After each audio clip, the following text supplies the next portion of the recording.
বহুদিন আগের কথা, কত বছর আমরা জানি না। একজন প্রতাপশালী বাদশা ছিল, এখনকার বিশ্ব নেতাদের মতোই পরাশক্তি, ওই যে আসহাবুল কাহাফের মতো, বা ওই নমরুদের মতো, বা ওই যে ফেরাউন তার মতো একজন প্রতাপশালী বাদশা ছিল। তার অধীনে একজন বড় জাদুকর ছিল।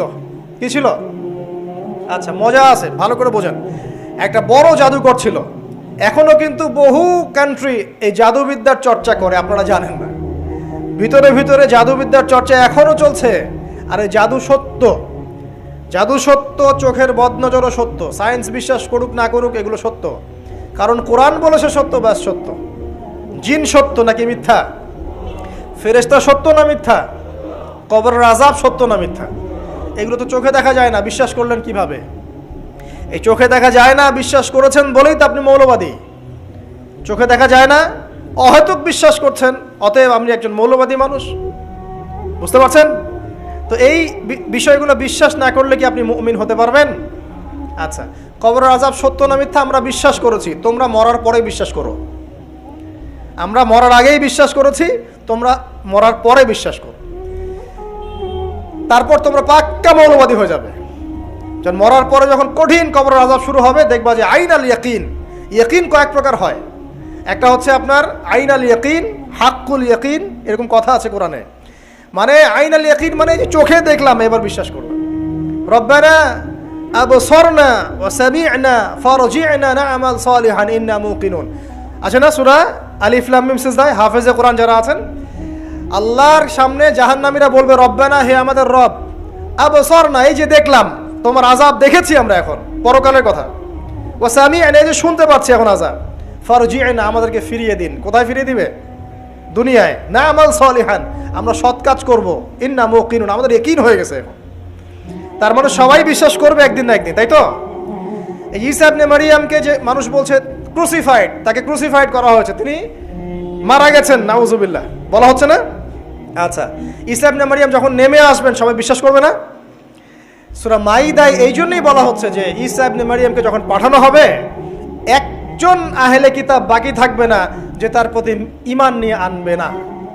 এমন একজন মানুষ তখন খুঁজে পাওয়া যাবে না যে তার প্রতি ঈমান আনবে না আহলে কিতাবদের মধ্যে। ঈসা ইবনে মারইয়ামকে ক্রুসিফিকশন করা হয় নাই। ঈসা ইবনে মারইয়ামকে আল্লাহ রাব্বুল আলামিন তার কাছে উঠিয়ে নিয়েছেন। আর যে আল্লাহ পুরো মহাবিশ্ব চালাতে পারেন, সে একজন মানুষকে উঠাতেই পারেন। এটার এমন কি বিষয় যে আল্লাহ রাব্বুল আলামিন আপনার দেহের মধ্যে রূহ রেখে দিয়েছেন, যার হুকুমে বের হয়ে চলে যাবে, সে আল্লাহ রাব্বুল আলামিন রাসূল সাল্লাল্লাহু আলাইহি ওয়াসাল্লামকে মেরাজে উঠিয়েও নিতে পারেন। সিম্পল, এটা অবিশ্বাস করার কি আছে? আসুন সামনে যাই। এখানে যে বিষয়টা, যে বহুদিন আগে এরকম প্রতাপশালী বাদশার অধীনে একজন জাদুকর ছিল। এই জাদুকরের যখন বয়সটা বুড়ো হয়ে গেল, তখন সে তার ওই বাদশাকে বলছে যে আমার তো বয়স শেষ, আমার এই বিশাল জ্ঞানগুলো কি করব? আমাকে একজন বালক এনে দিন, যেই বালককে আমি এসব জাদুবিদ্যা শিখিয়ে দিব। ওই যেরকম ছোট বাচ্চাদের মধ্যে একজন। তো এরকম একটা ফুটফুটে সুন্দর বাচ্চাকে খুঁজে বের করা হলো, যে বাচ্চাটা বিচক্ষণ। একে নিয়ে আসা হলো জাদুকরের কাছে। এবার জাদুকর তাকে জ্ঞান শিখায়, জাদু শিখায়। জাদু শিখাতে শিখাতে শিখাতে শিখাতে সে একটু পরিণত হচ্ছে, মানে কৈশোরে পদার্পণ করল। এখন সে যখন জাদু শিখতে আসে, আসার পথে রাস্তায় দেখে একজন পাদ্রী আছে। পাদ্রী মানে কি? পাদ্রী মানে দরবেশ, মানে যে আল্লাহ বিশ্বাস করে, হয়তো আগেকার আসমানি কিতাবে সে বিশ্বাস করত। এমন একজন পাদ্রীর সন্ধান সে পায়। সে ওই পাদ্রীর কাছে গিয়ে বসে। সেই পাদ্রী তাকে আসমানি কিতাবের যে মর্ম, যে বাণী, এগুলো শোনায়। তার কাছে খুব ভালো লাগে যে মাশাআল্লাহ, এটার ইমানের স্বাদ। যখন কোরআন শুনি আমাদের ভালো লাগে না? আসমানি কিতাব যখন শুনে তার কাছে ভালো লাগে। সে বলে যে আমি এটা শিখতে চাই। তখন এই পাদ্রী তাকে বলে, তুমি তো জাদু শিখতে যাও এই বাদশার দরবেশের কাছে, বাদশার জাদুকরের কাছে, যদি ওরা জানতে পারে তাহলে তো সমস্যা। তাহলে উপায় কি? যখন তুমি ওখানে যাবে, যখন দেরি হয়ে যাবে, তখন বলবে বাসার থেকে বের হতে দেরি হয়েছে, বাসার থেকে বের হতে দেরি হয়েছে। আর আমার এখানে বসে যখন বাসায় যাবে, তখন বাসায় গিয়ে বলবে যে ওখান থেকে, ওই যে জাদুকরের কাছ থেকে আসতে দেরি হয়েছে। মানে কৌশল অবলম্বন করতে তিনি শিক্ষা দিলেন। কৌশলের প্রয়োজন আছে না? উদউ ইলা সাবিলি রাব্বিকা বিল হিকমা, হিকমার দরকার আছে না? সত্য থেকে সরে গিয়ে নয়, কিন্তু কৌশল তো করার দরকার আছে। নবী সাল্লাল্লাহু আলাইহি ওয়াসাল্লাম যে হিজরত করেছেন, মক্কা থেকে মদিনা চলে গিয়েছেন, সবাইকে জানান দিয়েছিলেন, এই শোনো আমি হিজরত করছি? জানান দিয়েছেন? রাতের বেলা বের হয়েছেন, কৌশল, রাতের বেলা বের হন নাই, এবং তাকে মারার জন্য চারপাশ থেকে লোক ঘিরে রেখেছিল। এর মধ্য দিয়ে আল্লাহ রাব্বুল আলামিন তাকে বের করে নিয়ে গেছেন। তিনি কি সবার সামনে ফেসবুকে জানান দিয়েছেন, এই দেখো আমরা বেরোচ্ছি? তো তোমরা তো কৌশলই বুঝো না দিনের কাজের, যে কাজ হবে 1%, আই ওয়াশ হবে 99%। এখনকার এই যুগ, হ্যাঁ, দিনের কাজ হবে 1%, আই ওয়াশ শোডাউনই বেশি। এই শোডাউন করতে করতে মানুষের চোখ লাগে, যত চোখ লাগে তত সমস্যা সৃষ্টি হয়, এবং আস্তে আস্তে আস্তে আস্তে দিনের দায়রা মাইনাস হতে থাকে। এই যে এই বিষয়টার পিছনে তোমরাও দায়ী, কৌশল তো বোঝো না। তো স্মার্ট এবং বিচক্ষণ মুসলিমদের বড় অভাব আছে এখন পৃথিবীতে। যতক্ষণ পর্যন্ত বিচক্ষণতা অর্জিত হচ্ছে না, ততক্ষণ পর্যন্ত ইসলামের বিজয় হচ্ছে না, এটা মাথায় রাখেন। তারপর সামনে যান। এবার এই বাচ্চা খুব সুন্দর করে ব্যালেন্স করলো, একবার এখানে যায় একবার ওখানে যায়। এই করতে করতে ওই যে জাদুকরের ইন্তেকাল হয়ে গেল, মারা গেল জাদুকর। এবার এই বাচ্চার কাছে মাশাআল্লাহ অনেক এলেম কালাম আছে। এদিকে সে পাদ্রীর জ্ঞানে দীক্ষিত হচ্ছে। দীক্ষিত হতে হতে তার মধ্যে আল্লাহ পাকের প্রতি একটা পরিপূর্ণ ঈমান চলে আসে, সে মুসলিম হয়ে গেল আলহামদুলিল্লাহ। তো মুসলিম হওয়ার পরে একদিন সে যখন বাদশার কাছে যাচ্ছে, রাস্তায় একটা বিশাল জন্তু দেখা যাচ্ছে। বিশাল জন্তু, কীরকম জন্তু আমরা জানি না। ঠিক ওই যে দাব্বাতুল আরদ সামনে বের হবে, কিয়ামতের 10টা নিদর্শন আছে বড় বড়, তার মধ্যে একটা হচ্ছে দাব্বাতুল আরদ, জমিন থেকে ফুড়ে একটা প্রাণী বের হবে। আর এখন মানুষ এগুলো বিশ্বাস করবে না আমি জানি, 2 দিন পর নাসা যখন বলবে তখন বিশ্বাস করবে। কথা কি বুঝতে পারছেন? তবে প্রাণী এই পৃথিবীর নিচে আছে। রাসূল সাল্লাল্লাহু আলাইহি ওয়াসাল্লাম বলছেন 10টা আলামত না আসা পর্যন্ত কিয়ামত হবেই না। তার মধ্যে একটা হচ্ছে দাব্বাতুল আরদ, জমিন থেকে একটা প্রাণী বের হবে, এবং এই প্রাণী শুধু বেরই হবে না, মানুষের সাথে কথাবার্তা বলবে। এবার মানুষের সাথে কথা বলবে প্রাণী। বিশ্বাস করছেন? এখন বিশ্বাস করছেন না জানি, কিন্তু প্রাণী মানুষের সাথে কথা বলবে। আল্লাহ পাক বলাতে পারেন না? পারে।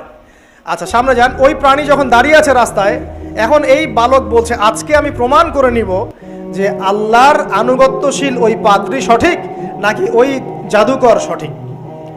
এবার সে একটা ইট হাতে নিল, পাথর হাতে নিয়ে সে বলছে, আল্লাহ তোমার কাছে যদি ওই জাদুকরের কাজের চাইতে এই পাদ্রীর কাজ বেশি পছন্দনীয় হয়, এই ইটের আঘাতে এই জন্তুকে তুমি মেরে ফেলো আল্লাহ।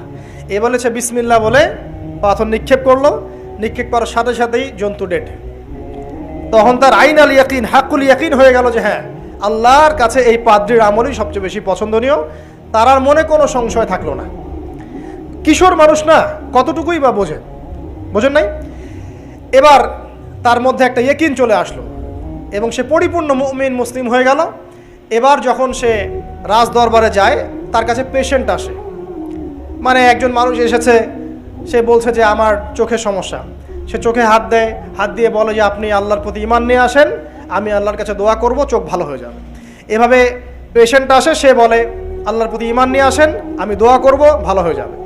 এভাবে আস্তে আস্তে তার নাম এবং খ্যাতি ছড়িয়ে পড়তে লাগলো। যেই তার কাছে আসে সে বলে আগে মুসলিম হন, ইমানদার হন, আল্লাহর প্রতি বিশ্বাস করেন, আমি দোয়া করব, ভালো হয়ে যাবেন। চোখ অন্ধ ভালো হয়ে যাচ্ছে, কুষ্ঠরোগী ভালো হয়ে যাচ্ছে, হ্যাঁ প্যারালাইজড রোগী ভালো হয়ে যাচ্ছে, আলহামদুলিল্লাহ। নবী ঈসা আলাইহিস সালাম এমনটা করেছিলেন না? আল্লাহ পাক চাইলে করতে পারেন। একদিন ওই রাজ দরবারের একজন মন্ত্রী আসছে, এবার ওই রাজার একজন এমপি সাহেব, তার চোখে সমস্যা, সে আসছে, এসে বলছে যে আমার এই চোখের সমস্যা, আমার চোখটাকে ভালো করার দরকার, তোমার কাছে কোনো ওষুধ আছে নাকি? সে বলছে যে আপনি আল্লাহর প্রতি ঈমান নিয়ে আসেন, আমি আল্লাহর কাছে দোয়া করব, আপনি ভালো হয়ে যাবেন। এবার সে আলহামদুলিল্লাহ ঈমান নিয়ে আনলো এবং সে ভালো হয়ে গেল। এই ভালো হয়ে যাওয়ার পরের দিন যখন সে আবার ওই পার্লামেন্টে গিয়েছে আর কি, ওদের তৎকালীন রাজদরবারে, এবার রাজা ওকে দেখে বলছে যে তোমার তো চোখ অন্ধ ছিল, কিভাবে শেফা লাভ করলে? তো সে বলে না কিভাবে শেফা লাভ করলো, সে বলতে চাচ্ছে না, কারণ সে আজ করছে যে বললে সমস্যা হবে। এক পর্যায়ে তাকে খুবই পিটুনি দেওয়া হচ্ছে, রিমান্ডে নিয়ে গিয়ে কঠিন মাইট দেওয়া হচ্ছে। এক পর্যায়ে সে মারের যন্ত্রণা সহ্য করতে না পারে বলে ফেললো যে ওই বাচ্চা, তার কাছে গিয়ে আমি আরোগ্য লাভ করেছি এবং সে আমাকে বলেছে যে তার রবের প্রতি ঈমান নিয়ে আসতে, তাহলে আমি শেফা লাভ করব। এই বাচ্চা এখন বলছে ফেরাউনের মতো যে আয়না রব্বুকুমুল আ'লা, আমি তো তোমাদের রব। নমরুদের মতো আমি তো তোমাদের রব। আমি তো জানি না যে আমি ছাড়া তোমাদের কোনো ইলাহ আছে?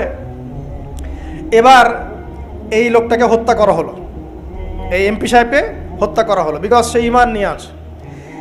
এবার সেই বালককে ডেকে আনা হচ্ছে, বলা হচ্ছে বলো তুমি নাকি তোমার রবের নাম দিয়ে মানুষের ট্রিটমেন্ট করা শুরু করেছো। তখন সেই বালক বলছে হ্যাঁ, আমি এক আল্লাহর প্রতি বিশ্বাস করি এবং তার রাসূলের প্রতি বিশ্বাস করি, তার প্রেরিত আসমানি কিতাবে বিশ্বাস করি। এখন রাজা বলছে আমি ছাড়া তোমাদের কোনো ইলাহ আছে আমি তো জানি না। এই সৈন্যবাহিনী শোনো, এই বালককে ধরো, ধরে নিয়ে গিয়ে উঁচু পাহাড়ে নিয়ে যাও, ওখান থেকে ফেলে দাও। কথা বুঝতে পারছেন? এবার তাকে নিয়ে যাওয়া হলো, ক্রস ফায়ার দেওয়া হবে, এবার উপরে নেওয়া হয়েছে, একদম পাহাড়ের উপরে। এবার ওই বালক উপরে উঠে একটা দোয়া করছে, এই দোয়াটা সবাই শিখে নেন। ওই বালক উপরে উঠে দোয়া করছে আল্লাহুম্মা কফিনিহিম বিমা শি'তা, আল্লাহুম্মা কফিনিহিম বিমা শি'তা, আল্লাহুম্মা কফিনিহিম বিমা শি'তা। পাহাড় থরথর করে কাঁপা শুরু করলো এবং ওই সৈন্যবাহিনী পাহাড় থেকে পড়ে গেল, বালকের কিচ্ছু হলো না। আমি কিন্তু বানোয়াট কোনো গল্প বলছি না, এটা কোরআন থেকে বলছি এবং এটা তাফসীর। আপনি যে কোনো তাফসীর পড়েন, মারিফুল কোরআন, তাফসীর ইবনে কাসির, জালালাইন পড়ে দেখেন, জাস্ট পড়ে দেখেন আমার সাথে ডিবেট করার আগে। এবার সে বালক হেঁটে হেঁটে চলে আসলো রাজদরবারে। আবার কি ব্যাপার, তুমি মরো নাই? না, আল্লাহ আমাকে বাঁচিয়েছেন, আমার রব আমাকে বাঁচিয়েছেন। আবার পাঠানো হচ্ছে আরেক দল সেনাবাহিনীকে নিয়ে, যাও এবার ওকে সমুদ্রে নিয়ে যাও, সমুদ্রের মাছ সমুদ্রে ডুবিয়ে দিবে একদম। আবার সে ওখানে গিয়ে বলল আল্লাহুম্মা কফিনিহিম বিমা শি'তা, হে আল্লাহ, অর্থ হচ্ছে হে আল্লাহ আমার বিপক্ষে যারা আছে আপনি যা দিয়ে ইচ্ছা ওদের বিরুদ্ধে আমাকে সাহায্য করেন। অর্থটা হচ্ছে এমন, আল্লাহুম্মা কফিনিহিম বিমা শি'তা, আল্লাহ আপনি আমার জন্য যথেষ্ট হয়ে যান, ওদের বিরুদ্ধে আমার জন্য যথেষ্ট হয়ে যান, যা ইচ্ছা তাই দিয়ে আপনি হেদায়েত করুন, আমার মানে আমাকে হেফাজত করুন। ঠিক আছে, আল্লাহুম্মা কফিনিহিম বিমা শি'তা, ছোট্ট দোয়া। এবার ওই সমুদ্র উত্তাল হওয়া শুরু করলো এবং ওরা জাহাজ থেকে পড়ে গেল। এই বাচ্চা সেফলি আবার চলে আসলো রাজদরবারে, বিশ্বাস করছেন না? চলে আসলো। এবার আসার পরে বলছে শোনেন, আমাকে এভাবে মারতে পারবেন না, আমাকে এইভাবে মারা যাবে না, আমি আপনাদেরকে বলে দিচ্ছি কিভাবে আপনি আমাকে মারতে পারবেন। তো বাচ্চা বলছে কিভাবে মারতে পারবো বলো। তখন সেই বাচ্চাটা বলছে যে আপনি সমস্ত এলাকার মানুষকে এক জায়গায় জড়ো করবেন, মানে পুরো নেশনের যত মানুষ সবাইকে একটা মাঠে নিয়ে আসবেন, মাঠের মাঝখানে একটা গাছ রোপণ করবেন বা একটা কিছু স্তম্ভ নির্মাণ করবেন, সেখানে আমাকে বেঁধে ফেলবেন। বেঁধে ফেলার পরে আমার এই ধনুক থেকে একটা তীর বের করবেন, তীর বের করে আপনি নিজ হাতে এই তীরটাকে নিশানা দিবেন, দিয়ে বলবেন বিসমিল্লাহ আল্লাহর নামে, বিসমিল্লাহ আল্লাহর নামে, বিসমিল্লাহি রব্বি হাযাল গোলাম বলে ছুড়বেন। অর্থ হচ্ছে আমি এই রবের, আমি এই বাচ্চার রব, আমি এই বাচ্চার রব আল্লাহর নামে তীর ছুড়লাম, এটা বলে তীরটা নিক্ষেপ করবেন, তাহলে আমি মরবো, তার আগে মরবো না। কথা কি বুঝতে পারছি? এবার তাই করা হলো, সমস্ত এলাকার মানুষকে এখানে জড়ো করা হলো। কথাটা ভালো করে বোঝেন, সমস্ত এলাকার মানুষ মানে কি ওই এলাকার সব মানুষ, মানে মুমিন কাফের যে আছে সবগুলাকে একত্রিত করা হলো। করার পরে বাচ্চাটাকে এভাবে একটা জায়গায় বেঁধে দেওয়া হয়েছে, খেজুর গাছে, তাফসীরে এসেছে খেজুর গাছে। এবার সে এখান থেকে তীর বের করে বাচ্চা বলছে বিসমিল্লাহি রব্বি হাযাল গোলাম, নিক্ষেপ করলো। তীরটা ঠিক, আল্লাহ পাকের দৃষ্টি দেখেন এত সূক্ষ্ম, ওইটাই বর্ণনা করেছেন। তীরটা ঠিক বাচ্চার এই জায়গায় লেগেছে, এই যে মাথার এইখান থেকে লেগে এদিকে বের হয়ে গেছে। ওই বাচ্চা ছেলেটার এই যে কপালের এই পার থেকে এই পার পর্যন্ত তীর চলে গেল এবং বাচ্চাটা শহীদ হয়ে গেল আলহামদুলিল্লাহ। এবং এই বাচ্চাটা যখন মারা গেল বা শহীদ হয়ে গেল, আর সারা এলাকার মানুষ কি দেখলো, দেখলো যে বাচ্চা তাকে দুইবার চেষ্টা করে মারতে পারে নাই, কিন্তু তার রবের নাম যখন নেওয়া হয়েছে, আল্লাহর নাম নেওয়া হয়েছে, মারতে পেরেছে। দেন অ্যান্ড দেন পুরো এলাকার সমস্ত মানুষ মুসলিম হয়ে গেল আলহামদুলিল্লাহ। একজন বাচ্চার জীবনের বিনিময়ে সমস্ত এলাকার মানুষ ইসলামের হেদায়েত পেয়ে গেল আলহামদুলিল্লাহ। এবার বাচ্চার মাথা তো আরো খারাপ, একটাকেই সামলাতে পারছিলাম না, এবার তো সমস্ত এলাকার মানুষ মুসলিম হয়ে গেছে। এখন কি করবেন? এখন সেনাবাহিনীকে আদেশ করা হয়েছে সমস্ত মানুষগুলোকে জড়ো করো, জড়ো করে একটা গর্ত খোঁড়ো একটা গর্ত খুঁড়ে সেখানে আগুন জ্বালাও, আগুন জ্বালিয়ে সমস্ত মানুষকে ফেলে দাও। দৃশ্যটাকে কল্পনা করতে পারছেন? একটা পুরো এলাকার মানুষকে একটা মাঠের মধ্যে একত্রিত করে সেখানে আগুন জ্বালিয়ে সবাইকে সেখানে ফেলে দেওয়া হলো এবং তারা চতুর্দিক থেকে এটাকে অবলোকন করতে লাগলো, মজা উপভোগ করতে লাগলো। এটাই আল্লাহ পাক বলছেন, কুতিলা আসহাবুল উখদুদ ইয হুম আলাইহা কুউদ ওয়া হুম আলা মা ইয়াফআলুনা বিল মুমিনিনা শুহুদ। শেষ পর্যায়ে তাফসীরে এসেছে, শেষ পর্যায়ে একজন মায়ের কোলে একটা ছোট্ট বাচ্চা ছিল। তো সেই মা নিজে লাভ দিবে এটাতে তার কোনো সমস্যা নাই, কিন্তু বাচ্চাটাকে নিয়ে লাভ দেওয়ার জন্য সে ইতস্তত বোধ করছে। তখন আল্লাহ রাব্বুল আলামিন সেই ছোট্ট বাচ্চাটার কোলে, সেই ছোট্ট বাচ্চাটার জবানের মধ্যে আল্লাহর কুদরত নিদর্শন নাজিল করলেন। ওই বাচ্চাটা কথা বলা শুরু করলো। সেই বাচ্চাটা বলল, ইয়া উম্মা, হে আমার মা, লা তাখাফি, তুমি ভয় করো না, ফাইন্নাকি আলাল হক, কারণ আপনি সত্যের উপর আছেন, লাভ দিন। যারাই সে অগ্নিকুণ্ডে সেদিন লাভ দিয়েছে তারাই জান্নাতের স্বাদ পেয়েছে, আলহামদুলিল্লাহ। এই হলো আসহাবুল উখদুদের ঘটনা, যেটা আল্লাহ রাব্বুল আলামিন সূরা বুরুজের মধ্যে বলেছেন। এখানে একটাই শিক্ষণীয় বিষয়, ঈমান এর শক্তি। একজন ছোট্ট বালকের মধ্য দিয়ে কিভাবে আল্লাহ রাব্বুল আলামিন পুরো নেশনকে হেদায়েত করতে পারেন, এবং আল্লাহ রাব্বুল আলামিন সমস্ত পরিকল্পনার উপরে মহা পরিকল্পনাকারী, এবং আল্লাহ সুবহানাহু ওয়া তাআলা তাদেরকে চিরস্মরণীয় করে রেখেছেন কোরআনের পাতায়। কিয়ামত পর্যন্ত মানুষ এই ঘটনা পড়বে, তাদের থেকে শিক্ষা গ্রহণ করবে না? তা আল্লাহ রাব্বুল আলামিন সবচেয়ে বেশি স্মার্ট না আমরা সবচেয়ে বেশি স্মার্ট? এরপরে আল্লাহ রাব্বুল আলামিন বলছেন যে তারা ঈমান আনা ছাড়া অন্য কোনো অপরাধ করে নাই। এই মুমিন যারা ছিল, আগুনে লাফ দিয়েছে, এদের কি কোনো অপরাধ ছিল? এদের কোনো অপরাধ ছিল? কি অপরাধ ছিল? তারা শুধুমাত্র কি ছিল?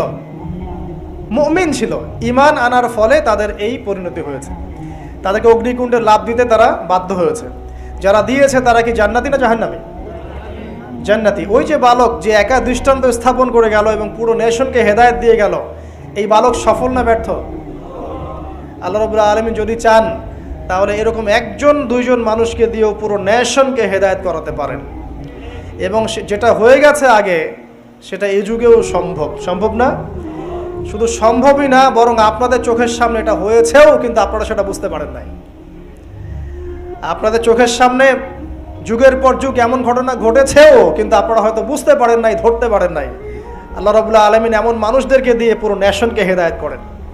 কিছু মানুষকে আল্লাহ পাক পরীক্ষায় ফেলেন, তাদের মধ্য দিয়ে আল্লাহ পুরো নেশনকে হেদায়েত করতে পারেন, আলহামদুলিল্লাহ। আসহাবুল উখদুদের এই বাচ্চার মধ্যে আমাদের সবার জন্য নিদর্শন আছে। আল্লাহ পাক আমাদের সবাইকে প্রকৃত ঈমানদার হওয়ার তৌফিক দান করুন, বেশি বেশি আমলে সালেহ করার তৌফিক দান করুন, ঈমানের উপর দৃঢ় থাকার তৌফিক এনায়েত করুন, এবং দৃষ্টান্ত স্থাপন করার তৌফিক দান করুন, এবং যে কোনো রকম দৃশ্য অদৃশ্যের বিপদ আপদ বালা মুসিবতের বিপক্ষে আল্লাহ পাকই যেন যথেষ্ট হয়ে যান, আমিন।